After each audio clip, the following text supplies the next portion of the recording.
Hello എനിക്ക് hello എനിക്ക് ഹുസ്ന് കളിക്കാലോ രാമൂട്ട. മേരെ ഹുസ്ന് മേരെ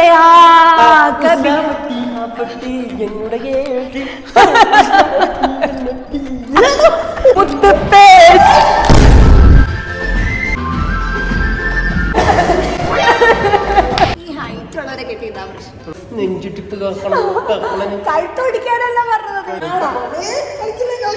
പലയിടത്തും ചെന്ന് ഇടിച്ചു പറയാതിരിക്കാൻ വേണ്ടിട്ടാണ്. While wearing eyeliner in car, very difficult. Car.tv വാങ്ങിച്ചാലോ? ഇത് വേണോ അത് വേണോ? ബോഡി ലോഷൻ ആരാ മേടിച്ചേ? ബോഡി ലോഷൻ ഞാൻ മേടിച്ചൊന്നുമില്ല.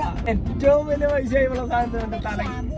ടോക്സിക് ഫ്രണ്ട്ഷിപ്പ് ഉണ്ടായിട്ടുണ്ടോ? ഇത് ചെയ്യുന്നത് ആരാണ്? പൊടിമഴയായി വന്നു നീ. So how was the class? Are you happy? അതാ ഇനിയും വിശക്കണെന്ന് ഒരു കട മൊത്തം നിന്നിട്ടോളം ഇറങ്ങി വരലാണ്. ഗുഡ് നൈറ്റ് പറയാന്ന് വിചാരിച്ചാൽ തീരൂലേ ദിവസം.